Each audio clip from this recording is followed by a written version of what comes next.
नमस्कार। मैं आज आप लोगाना राजा भोज और गंगू तेली की कहानी सुनावा जा रही छूँ। उज्जैन नगरी में राजा भोज नाम को राजो राज्य करे छो और वो राजा भोज बहुत ही परोपकारी दया परायण चा। वह हमेशा ही अपनी प्रजा ने एक बच्चा की तरह समझे चा और सबकी ही मदद करवा के लिए हमेशा ही तैयार रह चा। और वो रात में अपनो वेश बदल कर पूरा नगर में घूम जा। कोई गरीब तो कोई ना मुँह अपनी प्रजा की मदद कैसा कर सकूँ छूँ। तो वो रोज रात में वेश बदल कर पूरी नगरी में घूमा चा। एक दिन राजा भोज रात में घूमता रह चा तो एक झोंपड़ी का पास जिसमें एक गरीब ब्राह्मण और ब्राह्मणी रह चा। वो बहुत बुजुर्ग था तो वहाँ की बातें वो सुना चा। तो वो बातें करता रह चा कहे ब्राह्मण देवता आपन इतना बुजुर्ग हो गया का अब आपन कोई कमाई भी ना कर सका और अब आपना खाबा के लिए कुछ बचो भी कोई ना अपना पास। अब आपनो गुजर बसर कैसा होगो।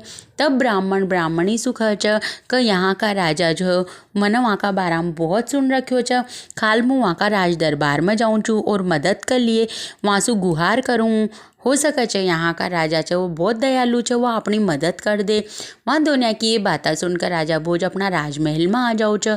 दूसरे दिन वह ब्राह्मण जो बहुत ही बुजुर्ग रह च जाओ च और राजा भोज सु अपनी गरीबी की कारण बताओ च कहे राजा मुँह अब कोई कमाई भी ना कर सकूँ और माँ के पास अपनी जीविका चलाबा के लिए कहीं बचो भी कोई ना धन।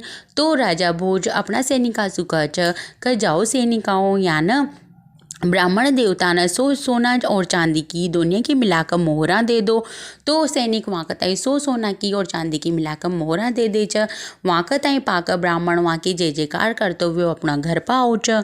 आकर और अपनी पत्नी सुखा च कि देखो यहाँ का राजा बहुत दयालु च, वहाँ ना अपन कताई मोहरा दे दी। तो वो दोनों ही वहाँ मोहरा न लकड़ी की संदूक में रख कर सो जाओ च। और जैसे ही सुबह उठा च तो लकड़ी की संदूक खोल च तो वहाँ में एक भी मोहर न मिला, वो मोहरा गायब हो जाओ च। यह देख कर वो दोनों बहुत परेशान हो जाओ च। तो ब्राह्मण भाग्यो भाग्यो राजा का दरबार में जाओ च और उनका ताई पूरी बात बताओ च। तो राजा भोज सोचा च कि झोपड़ी में तो कोई जा भी न सका, फिर वो मोहरा कहाँगी कि ये ब्राह्मण देवता का मन में कहीं लालच तो ना गयो। तो वह सच्चाई को पतो लगाबा के लिए वहाँ का ताई वापस सोना और चांदी की मोहरा दे च और कह च कि जाओ ब्राह्मण देवता लेकर जाओ। और जैसे ही दूसरे दिन वो ब्राह्मण सो च वापिस वहाँ मोहरा न संदूक में रख कर जैसे ही राजू वेश बदल कर उनकी कुटिया का आसपास घूमबा लाग जाओ च। थोड़ी ही देर बाद राजू देखा च कर राजा की ही हम शक्ल को एक इंसान अंदर जाओ च और ब्राह्मण ने जगा कर कह च कि भाई मुँह आज आप कताई दिन में जो मोहरा दी च वहाँ वापस ले आयो छूँ क्योंकि अपना राज्य पर दूसरा राज्य ना आक्रमण कर दो और उके लिए मना वहाँ पैसा की जरूरत च। तो ब्राह्मण वह मोहरा वहाँ कताई दे दे च। और जैसा ही वो मोहरा लेकर जो राजा की हम शक्ल वालों आदमी बाहर आओ च तो राजू को हाथ पकड़ ले च और कह च कि भाई तू कौन च जो ब्राह्मण सु मारी शक्ल को इंसान बनकर वापस मोहरा ले आयो। तब वो कह च कि भाई मुँह तो होनी चूँ और ई ब्राह्मण न पिछला जन्म में कोई ऐसा कर्म करया कोई न जो अब यो अपनी जीवन न बहुत ही आरामदायक सु गुजार ले। इका जीवन में जो कष्ट च वो तो इन्हें भोगनी ही पड़ेगा, इसलिए काल भी की मोहरा गायब होगी ची। और आज आपने जो मोहरा दीवाना मुँह लेकर चालो और अगर आप खाल भी कताई मोहरा देगा तो वो खाल भी न रहेगी, वो खाल भी गायब हो जाओगी। इसलिए आप इनकी मदद करवाए कोशिश मत करो, जो इन्हें कर्म करा चो तो इन्हें भुगतनी ही पड़ेगा। तो उनकी यह बातें सुन के और वह जो उनकी परछाई रह वह गायब हो जाओ च। तो राजू अपना घोड़ा पर बैठ कर कुछ चिंतन करते हुए आगो बढ़तो रह च। तो अचानक ही घोड़ो वहाँ से इतनी तेज रफ्तार में भाग च और एक पहाड़ी पर जाकर कूद जाओ च, छलांग लगा दे च। तो राजो जो दूसरा राज्य की सीमा रह च जो सिद्धराज नाम को एक दूसरो राजो रह चो उनकी राज्य की सीमा में जाकर गिर च। तो सिद्धराज राजा का जो सैनिक रह च वो सोच च कि दूसरो देश को कोई इंसान अपना राज्य में घुसबा की कोशिश कर रो च। तो वो उन्हें खूब मार च और मार कर जंगल में फेंक दे च। जंगल में वो बहुत ही घायल अवस्था में पड़ो कहरा तो रह च। तो उसी समय रात में वहाँ पर जो वहाँ पर जो गंगू तेली नाम को एक इंसान रह जो घाणी में तेल पेलबा को काम करे ऊ निकलतो रह तो ऊ राजा ने ऐसी अवस्था में देखे तो उन्हें उठा कर ले जाओ उनकी खूब सेवा करे उनका मलम पट्टी करे और उन्हें वो सही कर दे और सही होया के बाद वो उससे पूछे कि भाई आप कौन छ। तो राजा भोज सोचे कि अगर मैं एक ताई पूरी सच्चाई बता दूँ तो यो मारी और सेवा करगो और मुँह इको ऋण न चुका पाऊँ, इसलिए वो कहीं भी न बोला। तब गंगू तेली वासु खच का ठीक छ, मना तारी सेवा भी करी और तार का ताई ठीक भी कर दो। तू अब घाणी पर बैठ कर मारो काम कर, मुँह तेल बेचवा जाऊँ और तू तेल पेल। तो राजा जो भोजराज राजो चो वो चुपचाप गंगू तेली के यहाँ पर तेल पेलबा को काम करवा लाग्यो।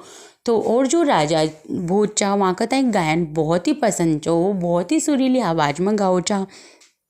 तो एक दिन जब वो घाणी पर बैठा बैठा गीत गुनगुनाता रह तो वहाँ पर राज्य का बहुत लोग तेल लेबा आया हुआ रह तो वहाँ की आवाज़ सुना और जो वहाँ का राजा सिद्धराज रह वासु जाकर कह जो गंगू तेली के यहाँ पर वहाँ को नौकर वो बहुत ही सुरीलो और बहुत ही प्यारी आवाज़ में गाओ तो जो सिद्धराज रह वो वहाँ पर पैगाम भेजे कि गंगू तेली आपका नौकर न लेकर आप राज दरबार में हाजिर हो।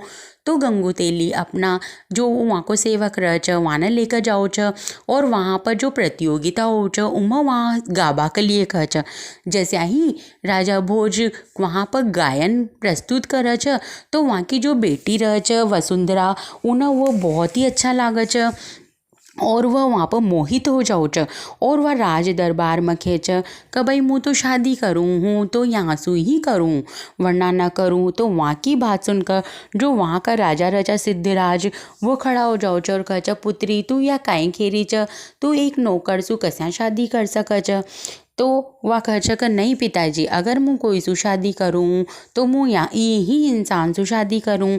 तब सिद्धराज अपना जो धर्मदेव, कर्मदेव, तपदेव और पुण्य देव चारों ही जो वहाँ का राज्य दरबार में रह वासु पूछ का आप चारों ही बताओ ई पृथ्वी पर मारी पुत्री की लायक मतलब यहाँ पर पूरा विश्व में ज्ञान का अनुसार या धर्म का अनुसार, कर्म का अनुसार और पुण्य आत्मा का अनुसार हमारी बेटी को पाणी ग्रहण कौन कर सकच।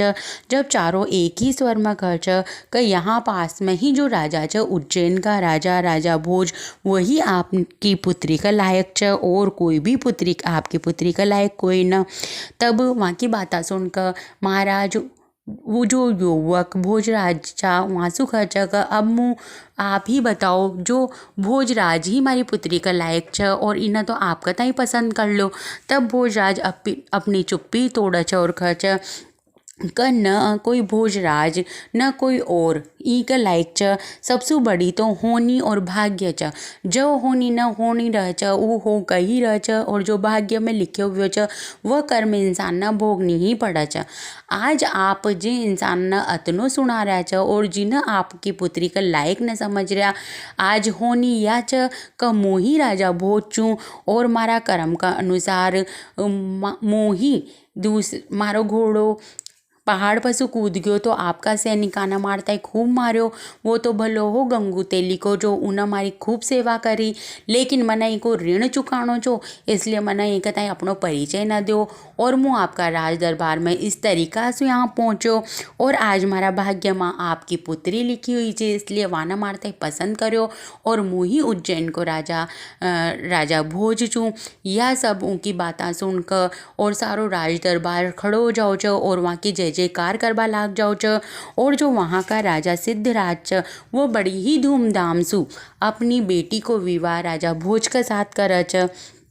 तब सारो राज्य दरबार एक स्वर में कह छ कि धन्य हो राजा भोज और धन्य हो गंगू तेली।